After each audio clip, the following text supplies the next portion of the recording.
శ్రీమాత్రే నమః. ప్రతిరోజు ఎంతో సులభంగా నిత్య దీపారాధన చేసుకునే విధి విధానాన్ని మనం ఈ వీడియోలో చూద్దాం. ముందుగా దేవతామూర్తులను పుష్పాలతో అలంకరించుకోవాలి, పూజకు సిద్ధం చేసుకోవాలి.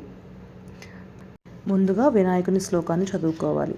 శుక్లాంబరధరం విష్ణుం శశివర్ణం చతుర్భుజం ప్రసన్నవదనం ధ్యాయేత్ సర్వవిఘ్నోపశాంతయే అగజానన పద్మార్కం గజాననమహర్నిశం అనేకదంతం భక్తానాం ఏకదంతముపాస్మహే వక్రతుండ మహాకాయ సూర్యకోటిసమప్రభ నిర్విఘ్నం కురు మే దేవ సర్వకార్యేషు సర్వదా. ఓం శ్రీ మహాగణాధిపతయే నమః అని నమస్కారం చేసుకోవాలి. ముందుగా ఏకహారతిని వెలిగించుకొని దీపారాధనని చేసుకోవాలి. ఏకహారతితో దీపాలను వెలిగించుకోవాలి.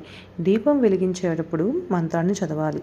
దీపం జ్యోతి పరబ్రహ్మ దీపం సర్వతమోపహం దీపేన సాధ్యతే సర్వం సంధ్యాదీప నమోస్తుతే భూదీపదేవి రూపస్త్వం కర్మ సాక్షిహ్య విష్ణుకృత్ యావత్ పూజాం కరిష్యామి తావత్ త్వం సుస్థిరో భవతు. దీపారాధన ముహూర్త సుముహూర్తస్తు అంటూ దీపారాధనని శ్రీ మహాలక్ష్మి స్వరూపంగా భావిస్తూ పువ్వులు, అక్షింతలు, పసుపు, కుంకుమలతో అలంకరించుకోవాలి. పువ్వులతో కూడా అలంకరించుకోవాలి. ఈ విధంగా దీపారాధన చేసుకోవాలి. ఆ తర్వాత దేవుణ్ణి ఆహ్వానిస్తూ 2 అగరబత్తులను తీసుకొని ఆగమార్థంతు దేవానం గమనార్థంతు రాక్షసాం కురు గంటారావం తత్ర దేవతాహవన లాంఛనం అంటూ గంటను మ్రోగించాలి. ఈ గంటను మ్రోగించడం వల్ల మన ఇంట్లో ఉన్న నెగిటివ్ ఎనర్జీ బయటకు వెళ్ళి పాజిటివ్ ఎనర్జీ ఇంట్లోకి వస్తుంది. తరువాత చేయవలసిన విధి ఆచమనం. ఆచమనం కోసం 2 పాత్రలు తీసుకోవాలి. ఒకటి మన కోసం, ఒకటి దేవతామూర్తుల కోసం. తరువాత ఆచమన పాత్రలోని నీటిని ఉద్ధరణితో కొంచెం కొంచెంగా తీసుకుంటూ ముందుగా చేతిని కడుక్కున్న తర్వాత ఓం కేశవాయ స్వాహ అని మగవారు చెప్పాలి. లేకపోతే స్త్రీలు అయితే ఓం కేశవాయ నమః, నారాయణాయ నమః, మాధవాయ నమః అని చెప్తూ 3 సార్లు నీటిని సేవించాలి. ఆ తర్వాత చేతిని మళ్ళీ కడుక్కోవాలి. ఆ తర్వాత మనము గోవింద నామాలు చెప్పుకోవాలి. ఓం గోవిందాయ నమః, విష్ణువే నమః, ఓం మధుసూదనాయ నమః, ఓం త్రివిక్రమాయ నమః, ఓం వామనాయ నమః, ఓం శ్రీధరాయ నమః, ఓం ఋషికేశాయ నమః, ఓం పద్మనాభాయ నమః, ఓం దామోదరాయ నమః, ఓం సంకర్షణాయ నమః, ఓం వాసుదేవాయ నమః, ఓం ప్రద్యున్మాయ నమః, ఓం అనిరుద్ధాయ నమః, ఓం అజోక్షజాయ నమః, ఓం పురుషోత్తమాయ నమః, ఓం నరసింహాయ నమః, ఓం అచ్యుతాయ నమః, ఓం జనార్దాయ నమః, ఓం ఉపేంద్రాయ నమః, ఓం హరే శ్రీకృష్ణాయ నమః అనుకుంటూ అక్షింతలను స్వామివార్లపై వేస్తూ నమస్కారం చేసుకోవాలి. శివో నామ రూపాభ్యం యాదేవి సర్వమంగళ తయోస్మం శృణాత్ పుంసాన్ సర్వతో జయమంగళం లాభస్తేషాం జయస్తేషాం స్తేషాం పరాభవః ఏషాం ఇందీనరస్యాము హృదయస్తు జనార్దనః ఆపదామపహార్తారం దాతారం సర్వసంపదం లోకాభిరామం శ్రీరామం భూయో భూయో నమామ్య. తరువాత అక్షింతలు స్వామివార్లపై వేస్తూ ఓం శ్రీ లక్ష్మీనారాయణాభ్యం నమః, ఓం ఉమామహేశ్వరాభ్యం నమః, ఓం వారిణి హిరణ్యగర్భాభ్యం నమః, ఓం శశిపుందరాభ్యం నమః, ఓం అరుంధతి వశిష్ఠాభ్యం నమః, ఓం సీతారామాభ్యం నమః, నమః సర్వేభ్యం మహాజనేభ్యః అయం ముహూర్త సుముహూర్తోస్తు. తరువాత ప్రాణాయామం చేసుకోవాలి. కొన్ని అక్షంతలను తీసుకొని వాసన చూసి మనకు వెనుక భాగంలో వేసుకోవాలి. ఎడం వైపుగా వేసుకోవాలి. ఆ తర్వాత ప్రాణాయామం చేసుకోవాలి. ప్రాణాయామం చేస్తూ మనసులో ఇలా అనుకోవాలి. ఓం భూం, ఓం భువః, ఓం సువః, ఓం జనః, ఓం తపః, ఓం సత్యం, ఓం తస్సవితుర్వరేణ్యం భర్గో దేవస్య ధీమహి ధియో యో నః ప్రచోదయాత్ ఓమాప్యోజితేర సుమృతం బ్రహ్మ భూర్వస్సువరోహం. తర్వాత కొన్ని ఉద్ధరణితో వాటర్ని తీసుకొని చేతులను కడుక్కోవాలి. తర్వాత భూశుద్ధి చేసుకోవాలి. ఉత్తిష్టంతు భూత పిశాచ ఏ దే భూమిభారక ఏ దేశామవిరోధన బ్రహ్మ కర్మ సమారభే అని 4 దిక్కులా మనము భూమిని శుద్ధి చేసుకోవాలి. అంటే మన దేవుని ప్రాంతమంతా శుద్ధి చేస్తున్నట్లు దేవుని ఆహ్వానం చేసుకున్నాం కదా. ఆ తర్వాత సంకల్పం చెప్పుకోవాలి. మమ ఉపాప్త సమస్త దుర్దక్ష ద్వారా శ్రీ పరమేశ్వర ప్రీత్యర్థం. పరమేశ్వర ప్రీత్యర్థం ప్లేస్లో మన కులదైవాన్ని కూడా చెప్పుకోవచ్చు. మనం ఆ రోజు ఏ దేవుణ్ణి ఆవాహన చేస్తున్నామో ఆ దైవం పేరు కూడా చెప్పుకోవచ్చు. श्रीमहाविष्णुराज्ञया प्रवर्तमानस्य आद्यब्रह्मण-द्वितीयपरार्धे श्वेतवराहकल्पे वयोशतमन्वन्तरे कलियुगे प्रथमपादे जम्बूद्वीपे भरतवर्षे भरतखण्डे మనము ఇండియాలో ఉంటే భారతఖండం అని చెప్పుకోవాలి, యుఎస్లో ఉంటే యూరప్ ఖండే అని చెప్పుకోవాలి. మేరు దక్షిణ దిగ్భాగే శ్రీశైలస్య ఈశాన్య ప్రదేశే కృష్ణా గంగా గోదావరి మధ్య దేశే మనం ఏ నది సమీపంలో ఉన్నామో చెప్పుకోవాలి. కావేరి నది సమీపే నివాసిత, సొంత గృహం అయితే సొంత గృహము, అద్దె గృహం అయితే అద్దె గృహం అని చెప్పుకోవాలి. అస్మిన్ వర్తమాన వ్యవహారిక చాంద్రమానైన మనము ఏ తెలుగు సంవత్సరంలో ఉన్నామో ఆ సంవత్సరం పేరు చెప్పుకుంటూ తిథి వారాలు చెప్పుకుంటూ నక్షత్రము చెప్పుకోవాలి.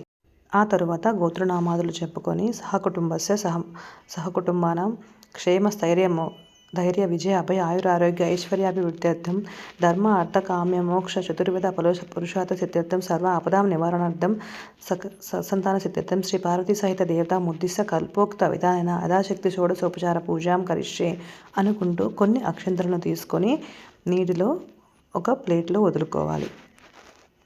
ఇప్పుడు మనము ఇంకొక పాత్రను దేవతామూర్తుల కోసం ఆచమనం కోసం పెట్టుకున్నాం కదా, దానిని మనం కలశారాధన కోసము తయారు చేసుకుందాం.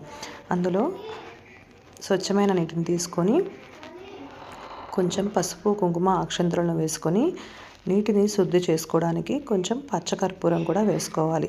ఈ విధంగా కలశాన్ని సిద్ధం చేసుకో దేవతామూర్తులను ఆవాహన చేస్తూ కలశం మీద చేతిని పెట్టి ఇలా చెప్పాలి. కలశస్య ముఖే విష్ణు కంఠే రుద్ర సమాశ్రితః మూలే తత్ర స్థితో బ్రహ్మ మధ్యే మాతృగణ కుక్తా కుక్షోతు సాగర సర్వే సప్తద్వీప వసుంధర ఋగ్వేదేజ యజుర్వేద సామవేదో అథర్వణ అంగే చ సైతి సర్వే కలశాంబు సమాశ్రిత అంటూ నీటిపైన శ్రేయని రాస్తూ ఈ నీటిని ఉద్ధరణితో ఓం దేవతా సంప్రోక్ష ఆత్మానం సంప్రోక్ష పూజా ద్రవ్యాన్ని సంప్రోక్ష అనుకుంటూ మన మీద దేవుని మీద పూజా ద్రవ్యం మీద ఈ నీటిని చల్లాలి. ఇలా చేయడం వల్ల దేవతలు మనము అన్నీ మన పూజకు ఉపయోగించే వస్తువులన్నీ శుద్ధి అవుతాయి. ఇప్పుడు పూజ ప్రారంభం అవుతుంది. ఇప్పుడు ముందుగా మనము గణపతిని ఆవాహన చేస్తూ పూజ చేద్దాం. మనము దేవునికి ఉంచిన ఈ కలశంలో ఉన్న వాటర్ని తీసుకొని ఉద్ధరణితో ఓం విఘ్నేశ్వరాయ నమః ఆవాహయామి ఆసనం సమర్పయామి అని చూపించి నీటిని కింద ప్లేట్లో వదులుకోవాలి. అంటే విఘ్నేశ్వరుని ఆవాహనం చేస్తూ ఈ ఆసనం మీద కూర్చో స్వామి అని మనసులో సంకల్పం చేసుకుంటూ చెప్పాలన్నమాట. ఆ తర్వాత పార్ఘ్యం సమర్పయ అంటే హస్తో ప్రక్షాళయామి పాదో ప్రక్షాళయామి అని అంటారు కదా, అలాగా కాళ్ళు చేతులు కడుక్కోమని మనం నీళ్లు ఇస్తున్నట్లు స్వామికి మనసులో అనుకుంటూ నీటిని ఇలా చూయించి దేవునికి చూయించి ప్లేట్లో వదులుకోవాలి.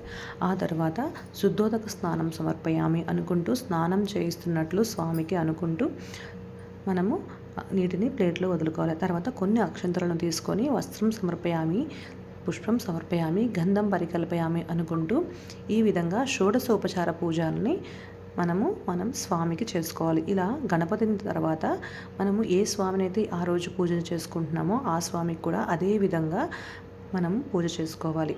ఆ తర్వాత శివపార్వతులకి శ్రీ లక్ష్మీ శ్రీనివాసులకి ఏ స్వామిని అయితే మనం ఆవాహన చేసుకుంటున్నామో ఆ స్వామికి ఈ విధంగా షోడశోపచార పూజతో అష్టోత్తర శతనామాలు కానీ ఆ దేవునికి సంబంధించిన స్తోత్రాలు కానీ చదువుకొని దేవునికి నైవేద్యాన్ని సమర్పించుకోవాలి. ఇలా మన ముందే స్వామి ఆవాహన వేసుకొని కూర్చున్నారు అనుకుంటూ మనసులో భావించుకుంటూ నైవేద్యాన్ని సమర్పించుకోవాలి. నైవేద్యంగా మన ఇంట్లో పండ్లు కానీ ఏదైనా బెల్లం కానీ పాలు కానీ సమర్పించుకోవాలి. ఇలా ప్రతినిత్యము దీపారాధన చేసుకుంటే మనకి మనసు ప్రశాంతంగా ఉంటుంది. తర్వాత నైవేద్యం పెట్టిన తర్వాత గంటను మ్రోగిస్తూ హారతులను ఇచ్చుకోవాలి.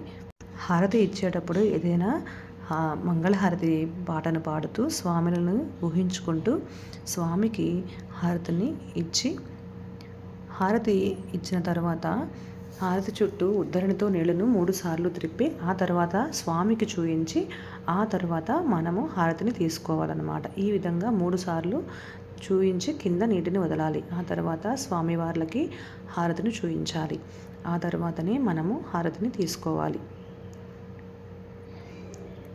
ఈ విధంగా నిత్య దీపారాధన చాలా సులభంగా చేసుకోవచ్చు.